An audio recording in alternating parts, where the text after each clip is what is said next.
questions? Para mas exciting. Yes, ma'am. Pia Reñada, Rappler. Pia. Hi. Hello, Pia. Hello. Hello, good morning po. Good morning, Pia. Sir, yesterday, si President mentioned that the 5 billion from PAGCOR will be used to fund a drug rehab in Visayas. Would we have more details about this facility, like yung timeline po, and maybe how many patients could be admitted? More specific details? Well, when we turn over the 5 billion, his original plan is for the resurrection of the butika ng bayan. Kasi ang gusto ni Presidente, kapag merong ang pasyente ay binigyan ng reseta, ito ay mabili ng libre. So we may be doing the same project of GMA before. So ikakalat ito all over the Philippines, yung butika ng bayan.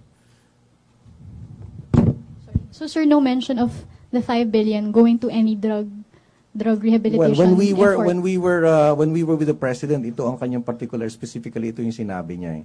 And I'd like to make it clear na each time we provide funds, hindi naman kami yung hindi nakakapagsabi kung paano ito gagamitin. It's the direction of the president. So if he wants to use it for butika ng bayan or rehabilitation centers, siya yung nagdi-decide. Questions? Any more? Marlon Ramos, Daily Inquirer. Morning, sir. Hi, Marlon. Sir, the President has already ordered the shutting down of all online gambling sites. Mm-hmm. But very recently, there are a number of online e-bingos and other electronic gaming areas, which again open. Anong latest instruction from the PAGCOR? Nung simula na ito ay sinara, meron kasi mga ibang mga outlets na merong mga violations. So ito yung mga nasara. And aside from that, nag-expire na kasi yung license ng PhilWeb. So hindi naman ito sinara because kasi yun ang order. The license expired. So, kaya yung iba nasara, yung iba naman na nakapag-apply for license, they're now open. But under very very strict regulations from PAGCOR. Sir, do you know, sir, how many of these kind of gaming establishments are now open? So these are legal gambling sites. Let me check kung ilan ng mga nabuksan, pero it's difficult to give you exact figures kasi yung iba nabuksan, yung iba talaga nasara, and yung iba nag-a-appeal. But again, we'd like to reiterate na if you have violations, yun na yun. Sir, you mentioned earlier that the PAGCOR also provides funds for the DDB, the Dangerous Drugs Board. The Dangerous Drugs Board, magkano yes. sir? That's 5 million a month. And since this year, hanggang September, we've given about 45 million. Will you be increasing it? Well, it's an RA. Okay. So, yun na yung nakatalaga doon. It's a mandatory allocation. Thank you, sir. Other questions? MPC? Are we okay na tayo kay Director Arnel Ignacio? Sana rin, Rocky, I hope that you get to find out the little stories that happens inside my department. Na ito merong mga natutulungan na there are very, very interesting human stories that happens dito. Follow up, Marlon? Yes, Marlon. When you were appointed, sir, and several other showbiz personalities to the government, many had questioned your credibility or competency as a public official, sir. How do you respond to these criticisms? Well, Marlon, ako naman taga showbiz naman ako and I get that I get to be bashed every day, and it's really nothing new to me, and kumbaga sanay na yung dibdib ko sa nilalait ka o pinipintasan, hindi ko na rin napansin. Ang importante lang, gusto kong makasama sa kasama dito sa pagbabago na to. And so far I think we're doing a very good job in PAGCOR. Thanks, sir. Okay. Okay na tayo kay Sir Arnel Ignacio. Follow-up question from Leo Palo. Sir, Yes, tanong ko Leo. lang. Kumusta yung mga kaso o mga anomalya nung last administration? Ano ba yung mga kaso at anomalya nung... Regarding po rin dun sa mga lease contract. Probably you're talking about the Vanderwood. Yeah. Well, ang pinaka may kikwento ko lang sa inyo, siyempre nagkakasuhan kami at isasauli nila yung 234 million na pinauna. So wala pang... Ngayon update. nasa nagkakasuhan yan. Actually, kaya ako tinatanong din ito dahil may mga info din that parang itong kayo mga nandun sa nakakasuhan din ako? No, Huwag naman ako may kalarating ko sinasabi lang na nagko-compromise kayo or compromise deal or something. Hindi, let's not say compromise. The new administration is finding finding ways kung paano mas maging okay para kasi hindi ba kaysa magduel kami doon sa makipagbakbakan, hindi ba? Ang dami pang gagawin ng PAGCOR eh. Remember the main product of PAGCOR funds to provide the government. Ang dami naming allocations eh. So, hanggat maaari na mapiga natin kung ano yung best deal in the interest of the government, yun ang gagawin natin. Kasi pag sinabi mong compromise, so Hindi naman, kapag, kung sabi nun. baka makalusot naman yung iba. Hindi naman. Yun ang ibig sabihin. Alam mo, I assure you with Ma'am Andrea Domingo on top, sir, mahirap. Mahirap. Ako na nagsasabi sa inyo na pagkatiwalaan nyo yung bagong head ng PAGCOR. Thank you, sir. Thank you rin. Benji Liwanag, DZBB. Benji. Microphone, please. Thank you. Nasa sulok ako eh. Good morning, Benji. Good morning, sir. Sir, tanong ko lang, ang isa sa mga trust ni Pangulong Duterte is hospitalization tsaka yung mga hospital. Well, may programa ba ang PAGCOR right now ng patayo pa ng karagdagang hospital? Kasi ito, isa to dun sa mga sinabi niya nung siya'y makapanumpa. Yung magpatayo, Benji, wala kami pang solid plans na magpatayo. Pero doon naman sa department ko, meron kami sinisimulan na mag-allocate ng funds sa PGH, sa National Kidney, at saka sa Philippine Heart Center. So simulan namin doon with small funds sandali, and then if it works, lalagyan namin ng lalagyan. But then ang trust nga ng presidente doon sa huli naming pagkikita ay ibuhayin uli yung butika ng bayan. Kasi mabigat sa loob niya yung merong kandalang reseta, pagkatapos hindi mo mabili yung gamot. So parang papel lang yung magpapagaling sa'yo. Siyempre alam natin hindi mangyayari yun. Actually, PGH is doing it right now. Yung mga pasyente dun sa Philippine General Hospital, pwedeng bumili ng gamot na at the lower cost. So, yung pa rin ba yung isusulong? Or aside from that? Ang gusto ni Presidente ito, ililibre. Libre. Yes, Okay. yes. That's Libre. why yung tinurn over namin 5 billion, yun ang gusto niya. In fact, parang sinigit niya kung pwede nga lahat na yun ilagay doon. But of course, ito pa lang yung kanyang instruction. Thank you very much. So, pero pwede sa mga areas na ma-identify yung pinakamahirap talaga. Oo. Dun yung, ano yung mga areas na yun? Nung huli, sabi niya, basta gusto niya ito lumaganap sa buong Pilipinas.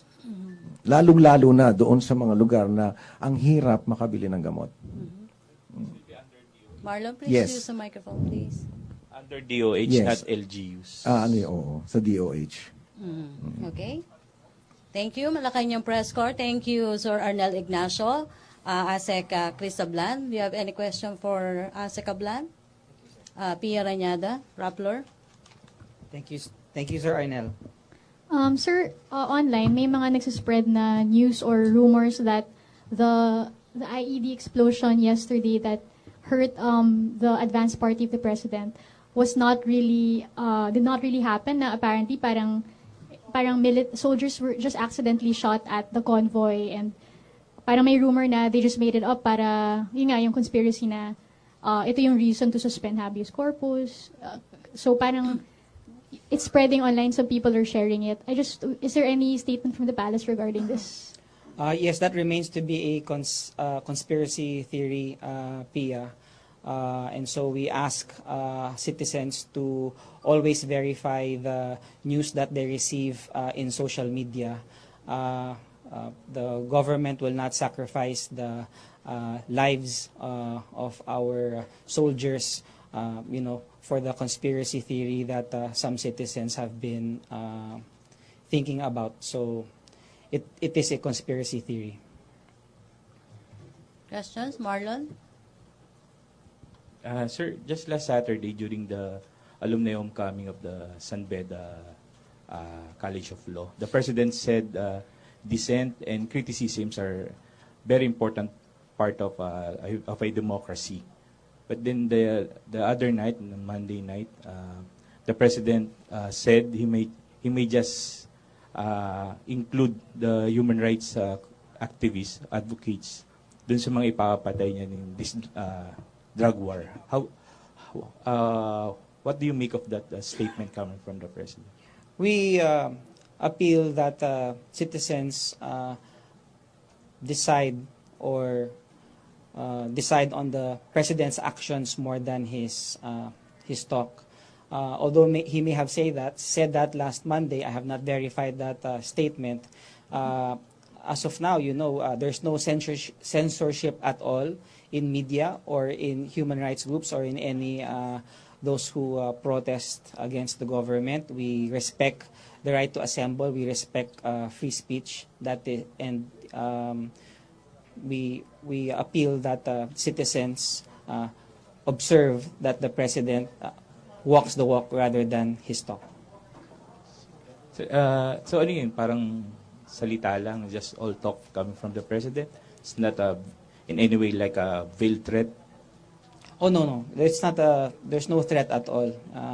As you've been covering the President, you know his frustrations with working in government as well as with how being president. So I think his statement last Monday was just another expression of his frustration on the difficulty on running the country. But in no way is his statement a statement on curtailing media or his critics or curtailing free speech. None of that, because as you know, you're asking questions here. Anyone can post a report, so there's no censorship. Former President Ramos yesterday said that while the President Duterte's cabinet members are competent, they seem to be disorganized. Anong masabi po ng Malacanang sa statement ni FBR? Well, we respect the sentiments of former President Ramos. And just to maybe put some contextualization, the time when President Ramos was president and the time when President Duterte is president are, generations or decades apart. And if I may just mention that 20 years ago, there's no such thing as social media. And so what may be glaring to all of us today might not have been that glaring a few decades ago. So just to put things in context, but we at the Cabinet are striving our best to deliver the public services, honoring the commitments of the President during the campaign. Follow up, JP Bencito, Manila Standard. Hi, sir. Good morning. Sir, the President said yesterday or in previous speeches that he's mulling on talking with the Mautec group to resolve the security situation in Mindanao. Isn't it peculiar, sir, na this is the first time that the President makes this kind of statements on a small group compared to bigger ones like ASG, etc.? You see the thought process of the President. He is trying to exhaust all means in order to attain peace and order. And so when he stated that the other day, I think he was just mulling the idea of discussing, because the end goal of the President is, of course, to maintain and to achieve peace and order. But sir, is the palace somehow thinking of pushing for an all-out war against the Maute group? That information I am not privy to. Thank you. Question? Benji Liwanag, DCBB.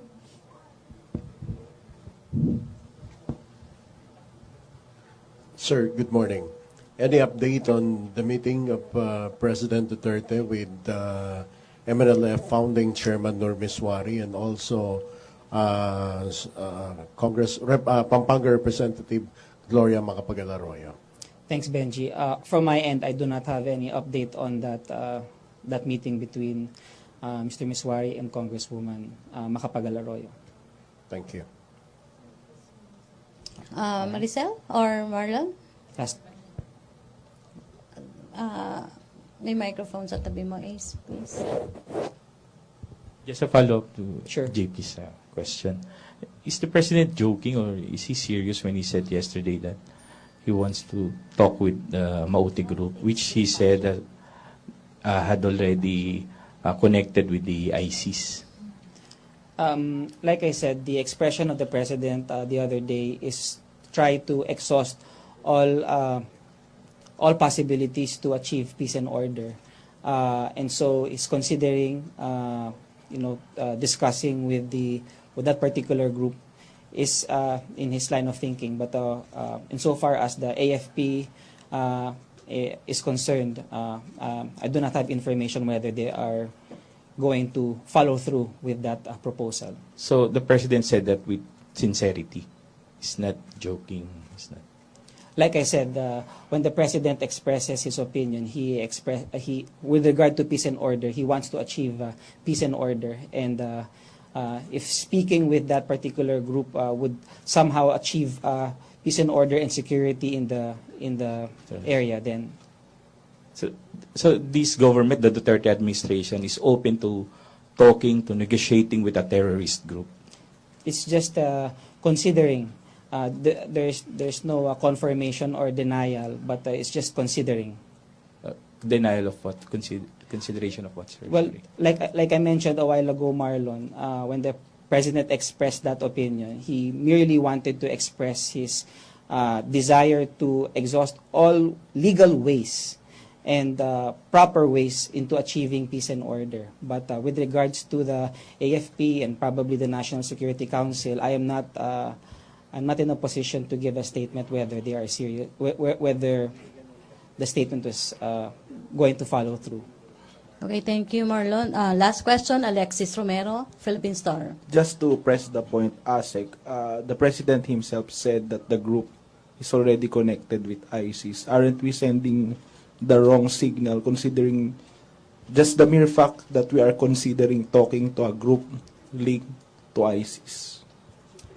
We'll leave it to the president and to his National Security Council to move on with regard to dealing with this particular group.